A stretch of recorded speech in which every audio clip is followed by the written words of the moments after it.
Bonjour, commençons par remercier le Seigneur de pouvoir continuer ce survol des Écritures, méditant sur ce qu'elles nous enseignent en famille et en voyant les points cruciaux qui nous sont présentés pour la marche chrétienne. Nous sommes toujours dans le livre d'Ésaïe. Nous avons vu le contexte et la condition de la nation d'Israël à ce moment de l'histoire, avec sa rébellion, sa corruption, sa dépravation.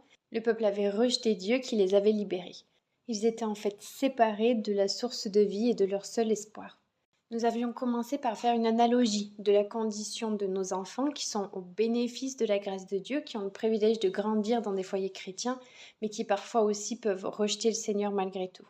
C'est un peu ce qu'avait vécu ce peuple. Ils avaient vu la gloire de Dieu, ils avaient su tout ce qu'il avait fait pour eux, mais ils ont fini par lui tourner le dos.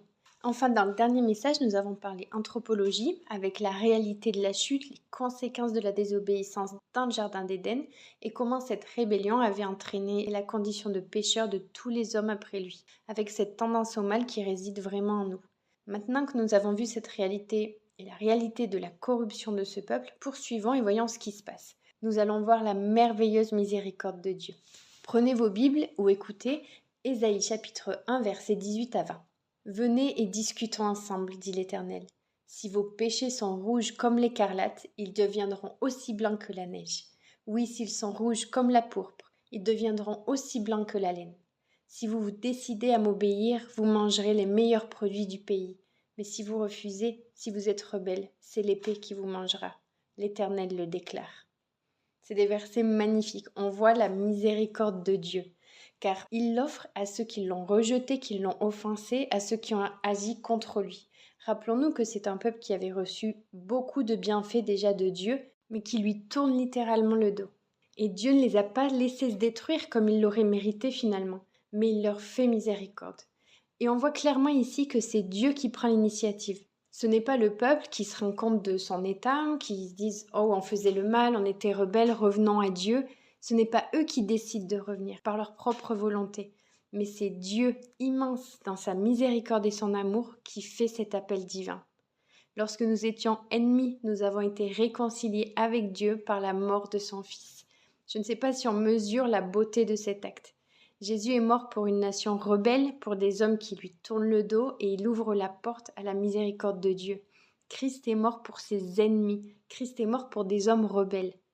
Dieu vous appelle pour que vous soyez en règle avec Dieu, pour le pardon de vos fautes. Et c'est une espérance éternelle. Venez à moi, dit le Seigneur.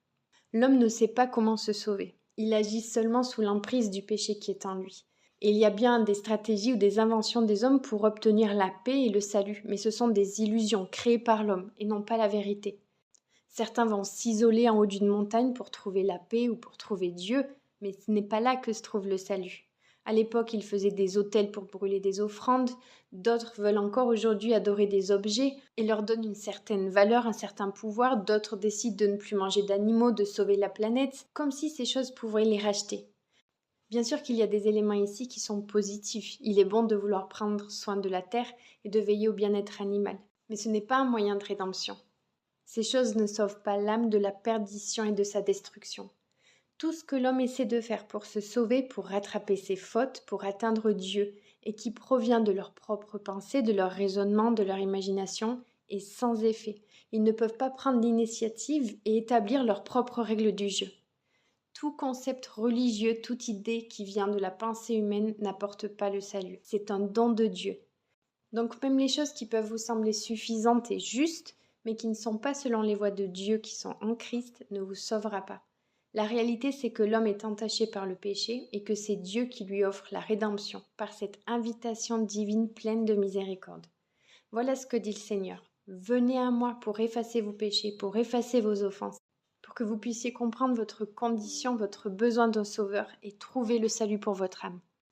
Chers auditeurs, je vous invite à vous rendre compte de cet appel merveilleux de Dieu, de cette miséricorde en Christ, à venir à la repentance de votre ancienne manière de vivre.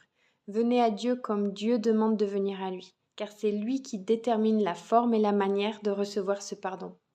Il nous appelle à la repentance et il a déterminé que ce sera par Christ, par la foi, par sa grâce, et qu'ainsi nous pourrons nous approcher de lui avec confiance. Toute autre voie, toute autre manière, tout autre chemin est une invention humaine et un ticket pour la perdition. Le salut se trouve en Jésus et en Jésus seul. Prions. Seigneur, merci pour cette œuvre de miséricorde. Aide-nous à vivre dignement comme croyants, à nous repentir de nos péchés et à toujours venir à toi. Dans le nom du Seigneur Jésus. Amen.